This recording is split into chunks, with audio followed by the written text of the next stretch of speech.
کہ امام ابو بکر البیہقی رحمہ اللہ 458 ہجری سن وفات ہے آپ کا. آپ کی متعدد تالیفات ہیں. اس میں سے ایک کتاب ہے الجامع لشعب الایمان. شعب الایمان اس نام سے معروف ہے, تقریباً لوگ اس سے واقف ہیں. اس کتاب کا جو آخری حصہ ہے جس میں زہد سے متعلق اور دنیا سے کم تعلق ہونا چاہیے, اس سے متعلق متعدد باتیں آپ نے نقل کی ہیں. باب الزہد وقصر العمل, یعنی دنیا سے متعلق آرزو اور تمنائیں کم رکھنا چاہیے اور زہد و تقوی ہونا چاہیے. مجھے بتانا مقصود یہ ہے کہ اس باب کے تحت آپ نے متعدد روایات لائے ہیں امام بیہقی رحمہ اللہ. اس میں ایک حیران کن بات یہ ہے کہ حسن ابن ابی الحسن البصری رحمہ اللہ 110 ہجری سن وفات ہے آپ کا, معروف تابعی ہیں. ان کا قول اس میں نقل کیا گیا ہے. حسن بن ابی الحسن البصری رحمہ اللہ کہتے ہیں طلبت خطب النبی صلی اللہ علیہ وسلم الجمعہ, میں رسول اللہ صلی اللہ علیہ وسلم کے جمعہ کے خطبات طلب کر رہا تھا, مطلب تلاش کر رہا تھا اکٹھا کرنے کے لیے. فاعیتنی, مجھے تھکا دی اس چیز نے. مدینے کی زندگی کے متعدد خطبات جمعہ, کتنے خطبات ہیں مدینے کی زندگی کی, 10 سالہ زندگی, اتنے خطبات جمعہ. یعنی مجھے حیرانی یہ ہوئی اور خوشی یہ ہوئی کہ میں جس موضوع کے لیے یہ باتیں تلاش کر رہا تھا کہ اللہ کے رسول کی کتنے خطبے ہوں گے, کتنے خطبے آپ نے ارشاد فرمائے ہیں, مجھے یہ بات ملی کہ حسن بن ابی الحسن البصری رحمہ اللہ نے کہا کہ طلبت خطب النبی صلی اللہ علیہ وسلم الجمعہ, اور عام خطبے کی بات نہیں کی آپ نے, جمعہ کے خطبے کی بات کی کہ جمعہ کے خطبے کی میں نے تلاش کی یہ کتنے خطبے دیے اللہ کے رسول نے صلی اللہ علیہ وسلم.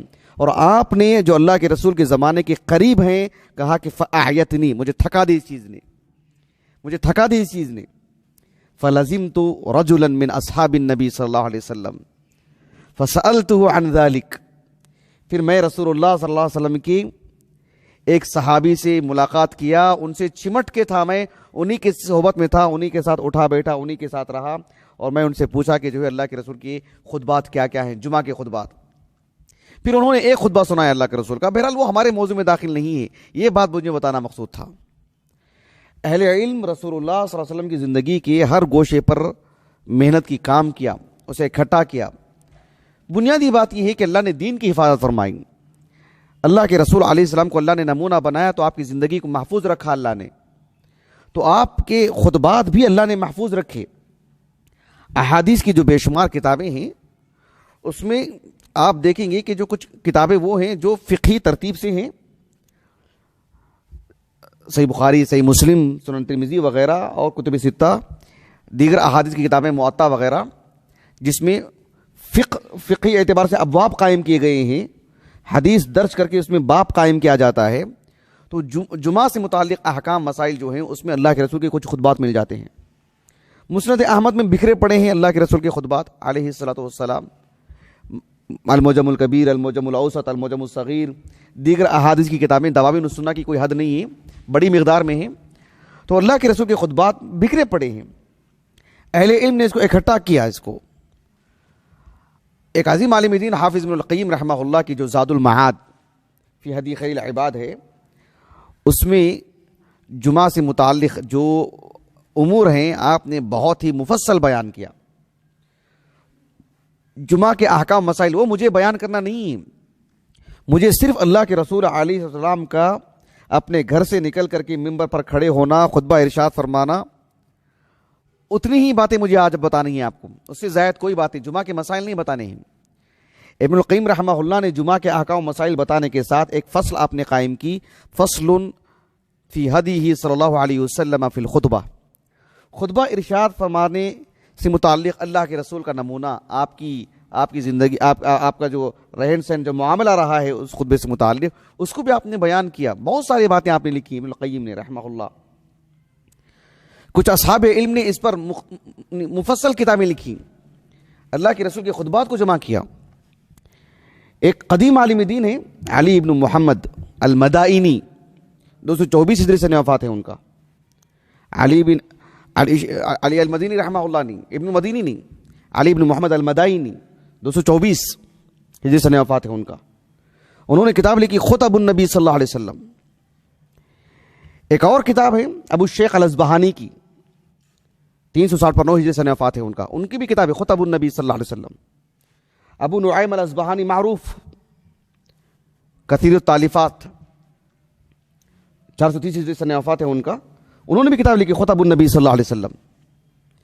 ایک اور صاحب ہیں ابو العباس جعفر ابن محمد المستغفری 433 ہجری سنہ وفات ہے ان کا. حاجی خلیفہ رحمہ اللہ نے کشف الظنون میں ان کا ذکر کیا ہے اس کتاب سے متعلق. وفیات الاعیان میں ابن خلیقان رحمہ اللہ نے ایک صاحب کا ترجمہ لکھا. الشیخ خسر یا خسر نام ہے ان کا، خا صادرہ، ابن عقیل الاربلی 560 پر 7 ہجری سنہ وفات ہے ان کا. ان کا ترجمہ حیات لکھا آدھے صفحے میں. ان کی کچھ تالیفات کا بھی ذکر کیا. اس میں ایک بات انہوں نے یہ لکھا کہ انہوں نے اللہ کے رسول کے خطبات کو بھی جمع کیا ہے، 27 خطبات کو، 20 پر 7 خطبے کو، 20 پر 7 خطبوں کو جمع کیا آپ نے. اس میں اس بات کی وضاحت نہیں ہے کہ وہ سارے خطبات ہیں یا بس جمعہ کے خطبات ہیں. صرف جمعہ کے بھی خطبات لے لیں گے تو 27 کوئی عدد نہیں ہے، چھوٹی سی عدد ہے. 10 سال میں 27 خطبے کیا معنی رکھتے ہیں. صرف 27 خطبات کا ذکر کیا اور کہا کہ کلھا مسندہ. یہ بات انہوں نے آخر میں لکھی. ایک دلچسپی کی بات میں آپ کو بتاتا ہوں کہ اس دور میں جو بڑی بڑی جو جامعات ہیں سعودی عرب میں، اردن میں، مصر میں اور دیگر مسلم ممالک میں، اس میں اس پر بھی بہت کام ہوا ہے. جتنی کتابیں میں نے آپ کو ابھی آپ کے سامنے ذکر کی ہیں سوائے زاد المعاد کے یا شعب الایمان کے، میں نے کسی کتاب کو دیکھا نہیں. سب نیٹ پہ جو ہے مطلب صرف ان کا تذکرہ موجود ہے بس. اور کچھ صاحب کشف الظنون کہ مصنف حاجی خلیفہ نے کچھ ذکر کیا ہے، ورنہ کوئی کتابیں میرے سامنے نہیں ہیں کہ ان کتابوں کو میں نے کھول کے دیکھا ہوں. ایسا نہیں ہے ہمارے پاس. تو یہ کتابیں مطبوع ہیں یا نہیں ہیں اس کا بھی مجھے علم نہیں ہے. لیکن یہ کتابیں کس بات پر دلالت کرتی ہیں کہ اللہ کے رسول کے خطبات کو جمع کیا گیا ہے صلی اللہ علیہ وسلم. ایک کتاب ہے خطب النبی صلی اللہ علیہ وسلم جمعا و دراسہ. اردن یونیورسٹی سے ایک صاحب ہیں جن کا نام ہے عبد المالک ابن سالم سیبانی 1420 ہجری سنہ وفات کہہ رہا ہوں. 1420 ہجری کو جو کتاب جو ہے مطلب اس پر دراسہ ہوا ہے اس موضوع سے متعلق. لیکن اس سے بھی اچھا کام وہ ہوا، یہ ماجسٹر کا رسالہ ہے. ایک اور بھی ماجسٹر کا رسالہ ہے، اس میں تو اس سے بھی اچھا کام ہوا ہے. خطب الرسول صلی اللہ علیہ وسلم دراستاً توثیقیہ تحلیلیہ، قریب میں غالباً 1432 ہجری کے آس پاس بغداد یونیورسٹی سے، بغداد ہی کے ہیں وہ. بغداد میں کوئی جامعہ ہے وہاں سے انہوں نے اس کام کو پورا کیا ہے. ان کا نام ہے مصعب النوری. ان سے متعلق زیادہ معلومات مجھے نہیں ہے، نہ کتاب سے متعلق زیادہ معلومات ہے، نہ کتاب تباہ ہوئی ہے نہ ہی ہوئی ہے. مطلب کبھی میں نے دیکھا نہیں، اس کا مجھے علم بھی نہیں ہے. لیکن یہ سب میں نے چیک کیا تو نیٹ سے جو کچھ باتیں اسے ملی مجھے، لیکن کوئی کتاب میرے ہاتھ میں نہیں ہے. نیٹ سے بھی جو کتاب جو ہے مطلب ایسی نہیں ہے کہ جیسے ہم ڈاؤن لوڈ کر کے پڑھ سکیں، کوئی ایسا معاملہ نہیں ہے. ایک کتاب جو قدیم علماء میں سے ہے وہ ہے موعظۃ الحبیب و تحفۃ الخطیب ملا علی قاری کی رحمہ اللہ. یہ تو ایک جید عالم دین ہے، 1014 ہجری سنہ وفات ہے ان کا. اس طرح کی کچھ کتابیں ہیں. ساتھ میں ایک بات کا اضافہ آپ یہ بھی کر لیں کہ ایک قریب کے عالم دین ہیں، غالباً دمشقی ہیں، انتقال ہو گیا ان کو 1910 میں. انہوں نے ایک کتاب لکھی معجم ما الف عن رسول اللہ صلی اللہ علیہ وسلم. اللہ کے رسول پر اب تک کیا کچھ لکھا گیا اس کو انہوں نے جمع کیا، صرف عربی کتابوں کو. وہ بھی انسان ہی کتنے جمع کریں گے وہ. اللہ کے رسول پر لکھا گیا کس کو معلوم کتنا لکھا گیا، سبحان اللہ. اور یہ صرف عربی دنیا کی بات ہے. اس میں انہوں نے اللہ کے رسول کے خطبات پر لکھی جانے والی کتابوں کے عدد 9 بتائے ہیں. یہ کتاب آپ ڈاؤن لوڈ کر کے پڑھ سکتے ہیں نیٹ سے. یہ بڑی عمدہ کتاب، بڑی اچھی کتاب ہے. ان کا نام ہے شیخ صلاح الدین المنجد. شیخ صالح المنجد نہیں، شیخ صلاح الدین المنجد، یہ دوسرے ہیں، ان کا انتقال ہو چکا ہے. اور ہمارے ہندوستانی علماء میں بھی کچھ علماء نے کام کیا. مولانا اشرف علی تھانوی نے، ایک حنفی عالم ہے، ان کا جو کتاب ہے میں نے دیکھا نہیں ہے. البتہ انہوں نے جو خطبۃ الحاجہ جسے ہم کہتے ہیں ان الحمدللہ نحمدہ، متنوع انداز میں انہوں نے خود اس کو جو ہے لکھا ہے. انہوں نے وہ بہت پہلے میرے گھر میں تھا، مجھے نظر نہیں آ رہا ہے وہ. البتہ مولانا محمد جوناگڑھی رحمہ اللہ 1942 40 میں انتقال ہوا 1942 میں. بہت کم عمری میں انتقال ہوا, 50 سال کے آس پاس عمر تھی آپ کی. لیکن انہوں نے جو کتابیں لکھی ہیں ان میں سے ایک جو کتاب خطبات محمدی, اس میں آپ نے علیہ الصلوۃ والسلام کے بہت سارے جمعہ کے خطبے نقل کیے ہیں. بڑی محنت سے آپ نے یہ ساری چیزیں یکجا کی ہیں اور بڑی بہترین عمدگی کے ساتھ آپ نے پیش کیا اس کو.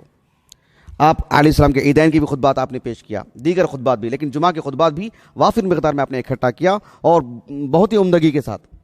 مولانا محمد جوناگڑھی رحمہ اللہ